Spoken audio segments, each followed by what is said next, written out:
अस्सलाम वालेकुम फ्रेंड, कैसे हैं आप सब। उम्मीद करती हूँ कि सब खैरियत से होंगे। ये बनाया है मैक्सी का डिज़ाइन गाउन स्टाइल है इसका।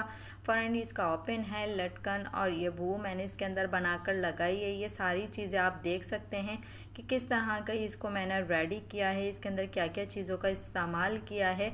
और ये देखें, ये कुंदन की फैंसी लेस थी क्योंकि कपड़ा हमारा काफ़ी फैंसी था, तो फिर इसके ऊपर हमने फैंसी लेस लगाई क्योंकि फैंसी लेस लगाने से और इसके जो फ्रंट ओपन है इसके ऊपर लेस लगाने से तो ये वाज़ा हो रहा था इसका ओपन। और फिर इसके लिए ये जो हमारा कपड़ा है, ये हमारा फैब्रिक है, ये देखें इसके ऊपर किस तरह की हैवी एम्ब्रॉयडरी हुई हुई है। बहुत ही खूबसूरत सा ये फैब्रिक था। और इसके ऊपर कसाटा सिल्क का यानी कि हमने अस्तर इस्तेमाल किया है। और क्योंकि ये शाइनिंग वाला कपड़ा था, जो नेट थी इसके ऊपर जो एम्ब्रॉयडरी हुई हुई थी वो काफ़ी शाइन थी। और फिर इसके ऊपर जो लेस हमने इस्तेमाल की है वो लेस भी कुंदन की लेस है और फैंसी लेस थी जिसको हमने इसके ऊपर इस्तेमाल करना है। तो सबसे पहले हम इसका गला तैयार करेंगे, इसकी लटकन तैयार करेंगे जो हमने नेक पे इस्तेमाल करनी है। तो सबसे पहले हमने इसकी लटकन को रेडी करना है क्योंकि जब हम गला बनाएंगे तो हमें लटकन की ज़रूरत पड़ेगी, तो इसलिए हमने पहले लटकनों को रेडी करना है। और ये इसकी मैंने गोल कटिंग करके रख ली थी लटकनों की। ये देखें आप कि इसकी जो है मैंने किस तरह से कटिंग करी हुई है। ये डी शेप में इसका स्टाइल मैंने बनाया हुआ है। और फिर इसको मैंने कटिंग करके रख लिया था और इसको इस तरह से करके मैंने सिया और इसके ऊपर मैंने लेसों का इस्तेमाल किया। ये देखें, इस तरह से लेस लगाने से मैंने इसको लटकनों को फैंसी कर दिया था और ये फैंसी लटकनें बन गई थी। और इसको इस तरह से हमने लेस लगाने से इसको थोड़ा सा हैवी कर दिया था। और जब गला बनाऊंगी मैं तो उसके साथ ये लटकनें हम ज्वाइन कर देंगे, जो इसका वी कट का जो नोके हैं उसके साथ सिलाई में दबा देंगे इसको। तो इस तरह से करने से आपकी लटकनें काफ़ी मज़बूत लगती हैं, बाद में जो टाँकते हैं वो इतनी मज़बूती नहीं आती। और जो इस तरह से आप लगाते हैं तो उसमें काफ़ी इसके अंदर मज़बूती आ जाती है। और ये देखेंगे लटकनों पे मैं डबल सिलाई लगा रही हूँ, यानी कि लेसों को भी मैंने डबल करके लगाया था। और इस तरह से करने से हमारी जो है लटकनें बहुत खूबसूरत बनी थी। ये देखें, एक पहले मैंने लगाई फिर दोबारा मैंने इसको लगाई और ये काफ़ी, ये देखें कितना खूबसूरत ये लगने लग गया। फिर इसके बाद मैंने जो ये चरमा डोरी थी इसको लिया और इसको लेने के बाद लटकनों पे अटैच करके इसको सी दिया था। तो इसको इस तरह से ये मैंने सिया और लटकनें हमारी रेडी हो गई। तो ये लटकनें देखें कितनी खूबसूरत सी हमारी लटकनें बन गई। और ये देखें कितना प्यारा इसका लटकन का स्टाइल बना है और लेसिस लगाने से इसके अंदर खूबसूरती और बढ़ गई। फिर इसके बाद हमने जो ये गला है, जो गले पे हमने फ्यूजिंग करके रखा हुआ था और इसको हमने सिलाई लगा ली थी। अभी हमने इसको कट लगाना है। जो हमारी चोली थी उसके ऊपर इसको कट लगाया, कट से कट मिलाकर जो हम नॉर्मली गले बनाते हैं सेम उसी तरह से हमने ये गले को भी बनाना है। पर ये अस्तर वाला सूट होते हैं तो आपने इसके ऊपर पिनअप करना लाजमी होता है। और इस तरह से हमने इसको सब तरफ से पिनअप करा क्योंकि सिल्क का ही नीचे अस्तर लगा हुआ था तो वो काफ़ी सरक रहा था। इन चीज़ों का ध्यान रखना पड़ता है क्योंकि फैंसी सूट होते हैं, एक दफ़ा अगर ख़राब हो जाएं तो फिर ये सही करना बहुत ज़्यादा मुश्किल हो जाते हैं। तो आपने एक ही दफ़ा में थोड़ी देर लगे पर ध्यान से आपको ये काम करना होता है। और ये देखें, ये जो मैंने लटकनें पहले रेडी की थी वो इसलिए की थी ताकि जब मैं ये गला बनाऊँ तो इन लटकनों को मैं इनके कोनों में सिलाई के साथ साथ सी दूँ। तो इस तरह से ये मैंने सिलाई के साथ साथ इसको सी दी थी तो ये काफ़ी मज़बूती आ गई थी। फिर इसके बाद क्या करना था, ये जो मैंने गला बनाया था तो इसके ऊपर मैंने सिलाई नहीं लगाई, मैंने इसके ऊपर तुरपाई की थी। ये देखें, तुरपाई करने से बहुत खूबसूरती आई थी इसके अंदर। और मैं इसके ऊपर तुरपाई करती हूँ जो अस्तर वाले सूट होते हैं। तो इस तरह से जब मैंने फोल्ड किया फिर मैंने तुरपाई की इसके ऊपर। अब जो है लेस जो थी मेरे पास कुंदन की वो हम इसके ऊपर लगाएंगे और डिज़ाइनिंग करेंगे। तो डिज़ाइनिंग किस तरह से करनी है वो ये देखते हैं कि किस तरह से हमें डिज़ाइनिंग करनी चाहिए और ये लेस किस तरह से इसके ऊपर अच्छी लग रही है। वो लेस का मैं सेटिंग कर रही थी कि किस तरह से ये लेस को लगाना चाहिए, तो वो सिंगल मुझे अच्छी नहीं लग रही थी। तो फिर मैंने इस लेस को डबल करा और डबल करने के बाद मैंने इसके गले पे इस लेस को इस्तेमाल किया। तो ये देखें, ये लेस है मेरी और फिर इस लेस को मैंने डबल कर लिया था। डबल करने के लिए मैंने गले को हटाया पहले और इस लेस को दूसरी लेस पे रखकर इसको सिलाई कर लिया था। ये देखें, जो लेस थी मेरी, तो लेस को मैंने आमने सामने करा और जो इसके जो कुंदन आ रहे थे, नग लगे हुए थे, वो साइडों पे आ गए, दोनों साइडों पे। और बीच में इसके कुछ भी नहीं था, तो सिलाई भी आसानी से लग रही थी। तो मैंने एक दूसरे के ऊपर इसको हल्का हल्का सा रखा और इसको पहले ही मैंने सी दिया था। तो जब ये दो लेसों को मैंने एक कर दिया था तो ये चौड़ी हो गई थी। और फिर उसके बाद जब मैंने इसको चोली के ऊपर रख के सिया था तो ये एक ही दफ़ा में सिल गया था। तो इस तरह से मैंने लेस को चौड़ा किया था। आप अपने हिसाब से करिएगा, क्योंकि आपकी लेस कैसी है, आपको कैसी लगानी है, चौड़ी है, पतली है, और आपको किस तरह से लगानी है वो आप देख लीजिएगा। मेरी लेस मुझे थोड़ी सी चौड़ी, मुझे पतली लग रही थी, मैंने इसको डबल करके इसको चौड़ा कर दिया था और इसको काफ़ी भर दिया था, क्योंकि ये जोड़ों के सूट थे तो मैंने इसको थोड़ा सा हैवी कर दिया था। और फिर इस तरह से ये मैंने इसको पिनअप करा पहले, और इसको सेटिंग करने के बाद फिर मैंने सिलाई स्टार्ट की थी इसके ऊपर। तो ये देखें, नोके वगैरह आपने अच्छी सी इसकी बनानी है, क्योंकि फ्रंट साइड होता है तो ये काफ़ी नुमाया होता है। तो आपने जब भी कभी इस तरह का नेक बनाना हो तो आपने पहले नोके और इसकी जो है ना सारी सेटिंग करनी होती है, और फिर उसके बाद आपने इसके ऊपर सिलाई लगानी होती है, क्योंकि फिर सिलाई लगाने के बाद खोला नहीं जाता, इसकी फिनिशिंग जाती है। तो इस तरह से करके ये आपने इसको सीना है। मैंने पिनअप कर लिया और ये इसके बाद सारी सेटिंग मैंने कर लिया। अब इसके बाद मुझे सिर्फ एक सिलाइयाँ ही लगानी होंगी, एक इस साइड पे और एक उस साइड पे, दोनों साइडों पे लगा दूंगी क्योंकि लेस चौड़ी थी।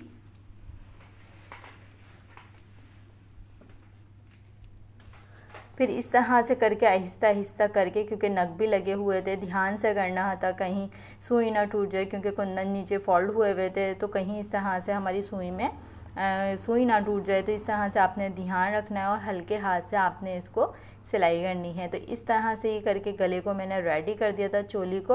और अब इसके हम जो बैक साइड वाला पार्ट था, हमने इसको इसके साथ ज्वाइन करना है। उसका बैक गले पे हमने पाइपिंग कर दी थी, फिर इसको हमने इस तरह से ये चोली को इसके साथ ज्वाइन कर दिया था। अब इसके हम लगाएंगे साइड की सिलाई। अच्छा, एक चीज़ का गौर करिएगा आप, ये शोल्डर पे मैंने इसको पैक कर दिया था, यानी कि पाइपिंग पट्टी लगा दी थी इसके ऊपर और इसके शोल्डरों को मैंने पैक कर दिया था। ये पैक करना बहुत ज़रूरी होता है अस्तर वाले सूटों पे, क्योंकि जब हम लेसेस लगाते हैं तो लेसेस की जब नोकें निकलती हैं शोल्डर पे तो वो चुभती हैं, और वैसे भी जो है इसके धागे वगैरह निकलते हैं तो वो भी चुभते हैं। तो इसलिए आपको इस तरह से पैक कर लेना चाहिए, क्योंकि जब ओवरलॉक करवाते हैं तो ओवरलॉक यहाँ तक नहीं हो पाती। और इसलिए इसको इस तरह से अगर आप सीना चाहें तो ये छोटी छोटी सी बारीकियाँ होती हैं जो हमारे बहुत ज़्यादा काम आती हैं। तो मैं हर चीज़ आपको बताते हुए चलती हूँ ताकि आपके काम आए। तो ये देख ही रहे होंगे कि ऊपर का योक तो हमारा हो गया है रेडी। उसके बाद हमने इसका नीचे का हिस्सा तैयार करना है घेर का। तो उसके लिए ये मैंने एक फैब्रिक का इस्तेमाल किया है, ये थोड़ा सा बनारसी गोल्डन बनारसी का फैब्रिक था, जिसकी हमने बहुत बड़ी बड़ी सी ना पट्टियों को कटिंग करके रख लिया था पहले ही, ताकि आपका टाइम वेस्ट ना हो और मैं सिर्फ स्टिच ही आपको बता दूं। तो ये मैंने जो है इसकी तकरीबन 3 इंच के चौड़ाई पर इसकी जो बनारसी का फैब्रिक था वो कटिंग करके रख लिया था। और उसके बाद जो इसका फ्रंट है, जो हमने फ्रंट को ओपन रखना है, उस फ्रंट से लेके घेरे तक आपने एक ही पट्टी को घुमाकर सीना है। यानी कि ये देखें, जो फ्रंट ओपन होता है, जो साइड हमारा, क्योंकि मेरे घेरे में कहीं जोड़ नहीं था, सिर्फ एक ही जोड़ था जिसको मैंने आगे करके लगा लिया था। जो जोड़ था वो फ्रंट ओपन हो गया था, ये गाउन स्टाइल बनना था। और फिर उसके बाद ये जो मैंने फिनिशिंग पट्टी लगाई थी तो ये भी मैंने एक ही सिलाई पे लगा दी थी, यानी कि जो फ्रंट ओपन था वहीं से जो मैंने लगानी शुरू की तो इस घेरे तक मैंने इसको एक ही सिलाई में लगा दी थी। फिर इसके बाद क्या करना था, ये जो लेस थी मैंने डबल सिलाई अभी नहीं लगाई इसके ऊपर, ये गौर करिएगा आप, मैंने सिर्फ अभी एक सिलाई लगाई थी और उसके बाद मैंने इसके ऊपर लेस लगाई, क्योंकि लेसों की जो सिलाइयाँ होती हैं वो नीचे से नज़र आती हैं। तो पहले मैंने इसको लेस को लगाया, फिर बाद में इसकी फोल्डिंग की, यानी कि जो फिनिशिंग पट्टी थी इसकी फोल्डिंग मैंने बाद में की थी। तो ये चीज़ों का ध्यान रखना होता है, इन चीज़ों से आपके सूट में बहुत फिनिशिंग आती है और बहुत अच्छे से आपके सूट सिल जाते हैं, जो ख़ुद को भी पसंद आते हैं और दूसरों को भी पसंद आते हैं। तो इस तरह से जब भी आप कभी सिएं या लेस वगैरह या कहीं पर भी इस्तेमाल कर रहे हो तो उसको इस तरह से आपने इस्तेमाल करना है। ये देखें, और ये देखें बड़ी खूबसूरत सी हमारी जो है घेरा तैयार हो गया। तो मैं बहुत ज़्यादा आपको दिखा नहीं पा रही थी क्योंकि कपड़ा बहुत भारी था, बहुत हाथ से रपट रहा था, नीचे गिरे चले जा रहा था और फिर साथ साथ वीडियो बनाना थोड़ा सा मुश्किल हो जाता है। तो फिर इस तरह से करके ये मैंने प्लेट्स डाल रही थी। ये देखें, ये जो फ्रंट ओपन था यहाँ से मैंने प्लेट डालनी स्टार्ट करी और प्लेटों का रुख कुछ मेरा इस तरह से था। मैंने आमने सामने रुख रखा था इसका और एक दूसरे के आमने सामने रख के ब्लॉक प्लेटें जो होती हैं वो डाल दी इसके ऊपर। बहुत ही खूबसूरत से ये हमारा फैब्रिक था, बहुत खूबसूरत ये डिज़ाइनिंग ये लग रही थी। अब आपके कमेंट बताएंगे आप लोगों को ये स्टाइल कैसा लगा, डिज़ाइनिंग कैसी लगी। फुल वीडियो भी शेयर करूँगी, अभी तो मेरी वीडियो बाकी है। इसका लुक बहुत ही खूबसूरत है। तो ये देखें, ये चोली तो हमारी रेडी हो गई थी। अब हमने घेरे को भी रेडी कर दिया था और घेरे को रेडी करने के बाद मैं चोली से इसको साइज़ कर रही थी, कहीं छोटा बड़ा तो नहीं है। अगर छोटा बड़ा होता तो मैं चुनों को मैनेज कर लेती, इसके साथ की कर लेती। फिर इसके बाद क्या करना था, जो इसका हमने लाइनिंग का कपड़ा था उसकी भी हमने जो है ना अंदर से घेरा तैयार करके चुने भी डाल दी थी। और फिर उसको मैंने पहले जो है शमीज़ के कपड़े को और जो है नेट वाले कपड़े को दोनों को लेके एक साथ सी दिया था, क्योंकि दोनों के घेरे मैंने अलग-अलग तैयार किए थे। और फिर उसके बाद दोनों को एक साथ ज्वाइन कर दिया था। जब मैं दोनों को एक साथ ज्वाइन कर दिया था चोली पे लगाने से पहले, तो चोली पे लगाने पे आसानी हो गई थी। तो कभी भी आप इस तरह का अस्तर वाले सूट पर डिज़ाइनिंग करें तो इसी तरीके से करिएगा। और ये देखें, फिर ये मैंने जो है इसकी जो कट लगा हुआ था चोली पे उसके कट से और इसका जो हमारा खुला हुआ था आगे का गाउन, तो इसको हमने आपस में मिलाया, यानी कि कट से मिलाया। और मिलाने के बाद फिर मैंने इसकी गोल चोली चढ़ाई थी और गोल चोली के ऊपर सिलाई लगा दी थी। तो ये देखिएगा, आप वीडियो को पूरा देखिएगा। और इसी तरह की अच्छी अच्छी वीडियो मेरे चैनल पे मौजूद हैं, आप एक बार आएँ, विज़िट करें। आपके मुताबिक मेरे चैनल पे आपके पसंद के हिसाब से हर तरह की डिज़ाइनिंग मिलेगी जो आप बहुत ज़्यादा पसंद करेंगे, इंजॉय करेंगे। लेडीज़ में, जेंट्स में और ब्राइडल सब तरह के काम मेरे चैनल पर मौजूद हैं। साड़ियों की डिज़ाइनिंग्स हैं और मैक्सी, कुर्ती, लॉन सब तरह की डिज़ाइनिंग मौजूद है। ये मेरी सूट का फाइनल लुक है। आपने पूरी वीडियो देखनी है और ये लाजमी कमेंट करके बताना है कि वीडियो कैसी लगी, डिज़ाइनिंग कैसी लगी। अपना ख्याल रखिएगा। इसी तरह की अच्छी अच्छी वीडियो मैं आपके लिए लेकर आती रहूँगी और एक बार आके विज़िट लाजमी करिएगा। बहुत अच्छी अच्छी चीज़ें मेरे चैनल पे मौजूद हैं और ये हमारा फाइनल लुक है। और मुझे दें इजाज़त, अपना ख्याल रखिएगा। अल्लाह हाफिज़।